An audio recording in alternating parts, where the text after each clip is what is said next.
Bienvenidos. Hoy vamos a analizar un caso cósmico que tiene, casi 2000 años de antigüedad. Las fuentes que vamos a ver describen un evento, casi apocalíptico. Terremotos, ciudades enteras destruidas y sobre todo una oscuridad que cubrió la Tierra. Y todo esto ocurrió, según los textos, en el momento exacto de la crucifixión de Jesucristo. La gran pregunta es, claro, ¿qué pasó realmente? Pues sí, es una pregunta fascinante. Para investigarlo, vamos a apoyarnos en un análisis muy detallado de Juan Carlos Plata Borroni. Y creo que es importante dejar clara la misión desde el principio, que es la misma del autor.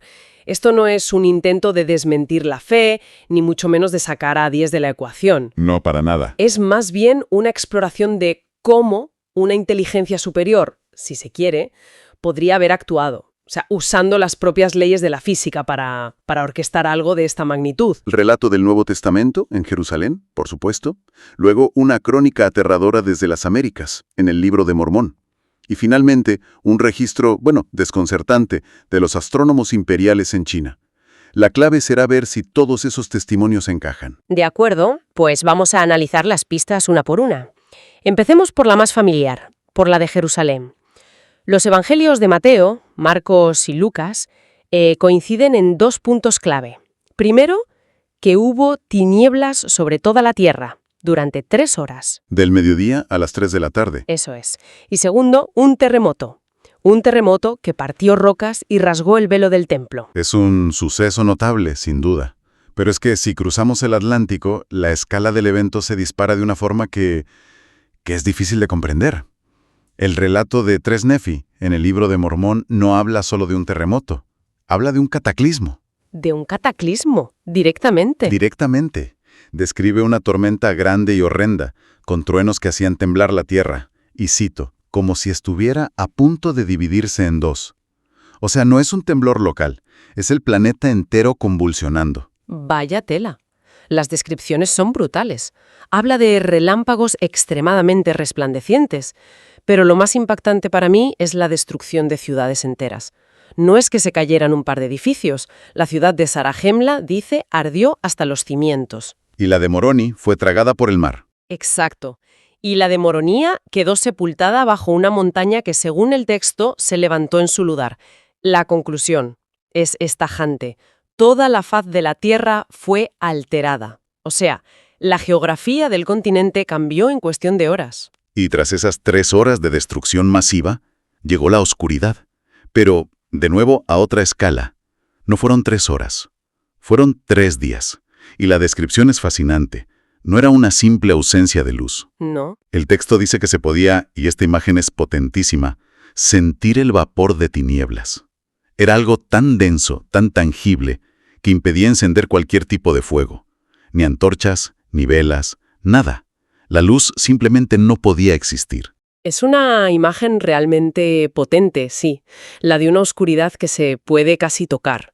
Pero aquí es donde el caso se vuelve global, porque tenemos un tercer testigo a medio mundo de distancia.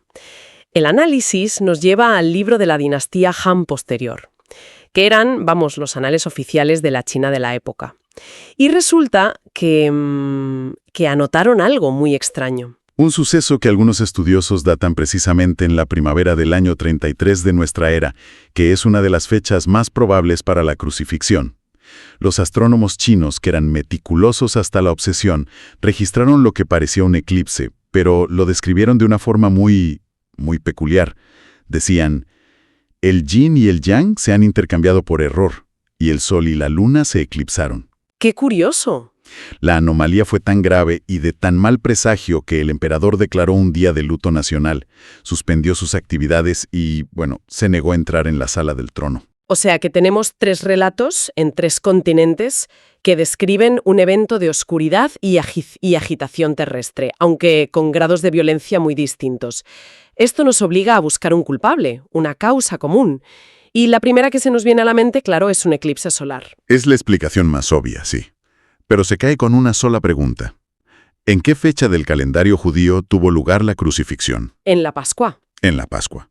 Y la Pascua se celebra, por definición... Siempre en luna llena. Exacto. Claro. Y con la luna llena, la luna está al otro lado de la Tierra, opuesta al Sol. Es físicamente imposible que se interponga. Es que es de primero de astronomía. Es una contradicción fundamental. Y por si fuera poco, como bien señala el autor, ningún eclipse solar total dura 3 horas.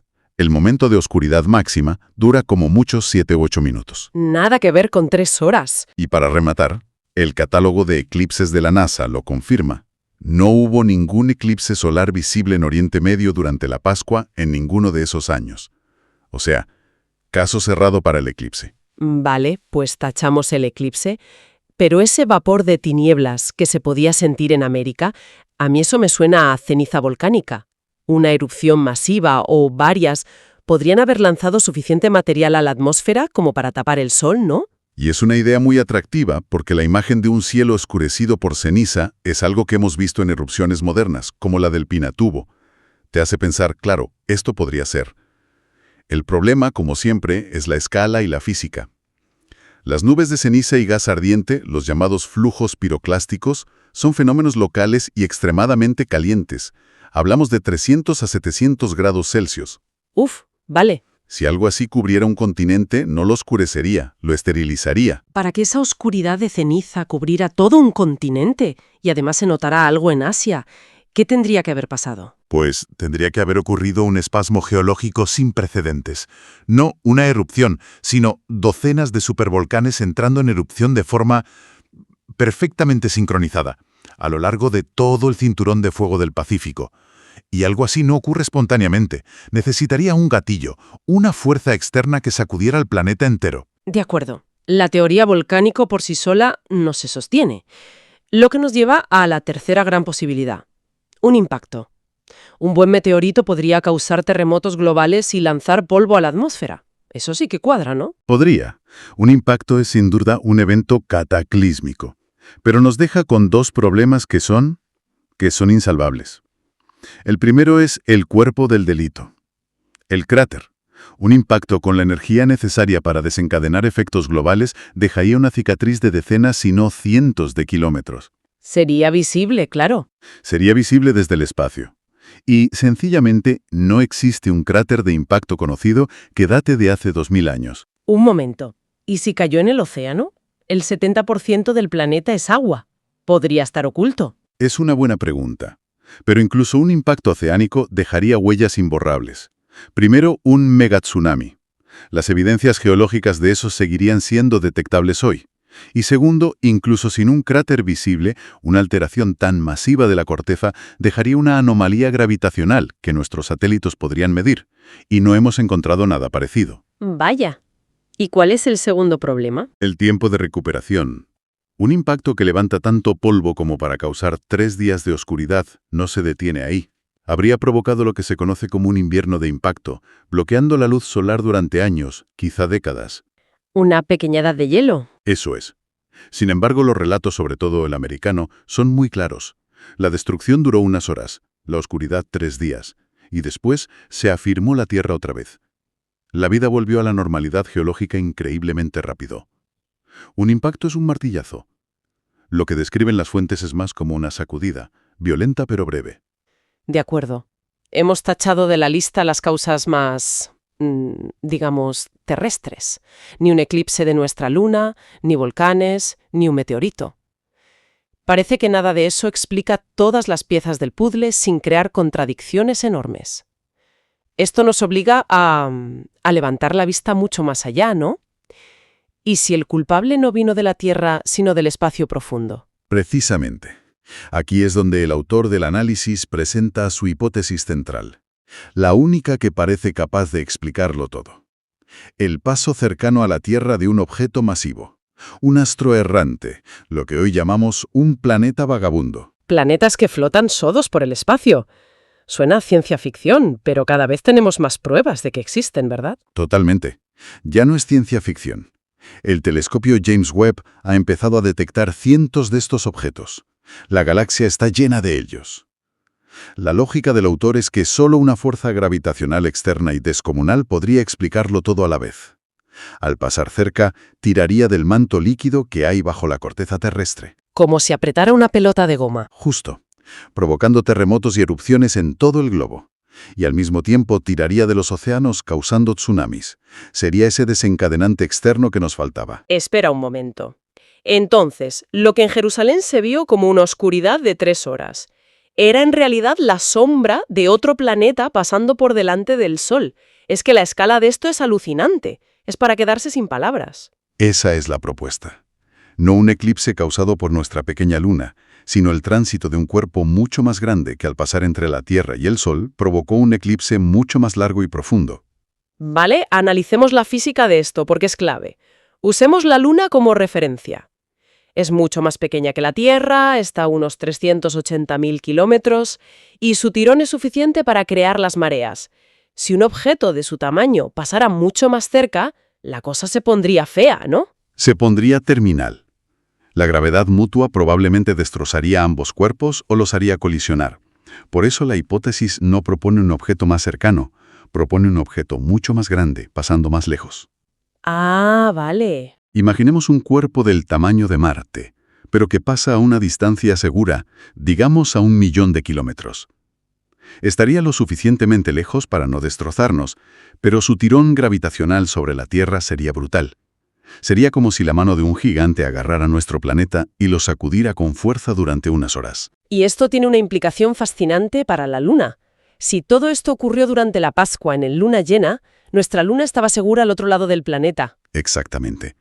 El planeta errante habría pasado por el lado diurno de la Tierra, entre nosotros y el Sol. Esto explica 2 cosas a la vez. ¿Por qué la gravedad del objeto no afectó a la órbita de la Luna? Y como decías antes, ofrece una explicación física perfecta para las 3 horas de oscuridad en Jerusalén. Vale. La teoría es elegante, tengo que admitirlo. Une todos los cabos, pero también suena increíblemente conveniente. Un planeta errante que viene del espacio, pasando justo por el lugar adecuado en el momento exacto. La probabilidad de algo así debe ser, con perdón, astronómica. Lo es. Y esa es, precisamente, la clave del argumento del autor desde una perspectiva de fe. Si uno cree en una voluntad divina, el evento no es una coincidencia, sino un acto de precisión cósmica. La improbabilidad no invalida la hipótesis física, sino que le añade otra capa de significado. Entendido. Y si asumimos la teoría como válida, podemos incluso reconstruir la trayectoria que siguió este visitante. Aquí es donde conectamos todas las pistas. La cronología es fundamental. La oscuridad en Jerusalén fue entre las 12 y las 3 de la tarde. Los relatos de América sugieren que allí el cataclismo empezó por la mañana. Si ajustamos las zonas horarias, nos damos cuenta de que todo empezó prácticamente a la vez.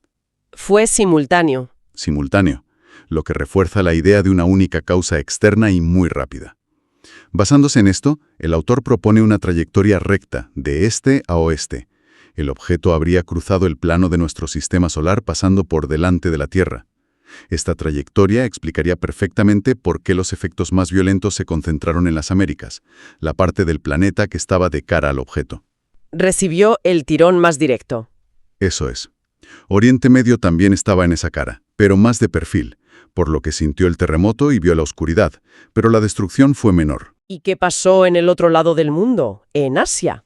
Esa sería la espalda del planeta durante el evento. Estarían protegidos por la propia masa de la Tierra, que absorbería parte del tirón, por eso no hay relatos de destrucción masiva allí. Lo que sí vieron los astrónomos chinos fue la consecuencia óptica, el extraño eclipse, el objeto pasando por delante del Sol. Cada testigo describió una faceta diferente del mismo suceso, dependiendo de dónde estaba. O sea que, resumiendo la jugada, la teoría central es que un planeta errante se dio un paseo por nuestro vecindario. Su gravedad causó el caos geológico en América y el terremoto en Judea. Y su cuerpo físico, al pasar frente al Sol, causó la oscuridad y el extraño eclipse chino. Es una explicación unificada. Ofrece un mecanismo que encaja con todas las pruebas, sin contradecir la física. Explica la violencia en un continente, la oscuridad en otro y la anomalía astronómica en un tercero. Todo como manifestaciones locales de un único y gigantesco evento cósmico. Bien, volvamos entonces a la intención con la que empezamos. Este análisis no pretende quitarle el misterio al evento, sino proponer un posible mecanismo físico. Y ese es el punto fundamental para el autor. No se trata de reemplazar la fe con la ciencia. Se trata de imaginar un creador que no actúa violando sus propias leyes, sino utilizándolas con una precisión y a una escala que que desafían nuestra comprensión. Un Dios que, en lugar de hacer un truco de magia, pone en movimiento un planeta para que llegue a un punto exacto del espacio en un instante preciso. Cierra el círculo. No se trata de si fue Dios o un planeta, sino de la posibilidad de que fuera Dios a través de un planeta. Exacto. Y esto nos deja con un pensamiento final realmente provocador que el autor plantea al cerrar su estudio. Cita un pasaje que dice que, a veces, a las personas se les dan muchas cosas que no pueden entender, a fin de que tropiecen. Y con esa idea en mente, nos lanza una pregunta. Si aceptamos, aunque solo sea como una hipótesis plausible, que puede existir un mecanismo natural para un evento considerado puramente sobrenatural, ¿cómo redefine eso lo que entendemos por milagro? ¿Comprender el cómo físico de un suceso le resta misterio o en realidad lo profundiza, al revelarnos la aterradora y sublime complejidad de las fuerzas cósmicas que podrían estar en juego, esperando, quizás, la señal adecuada?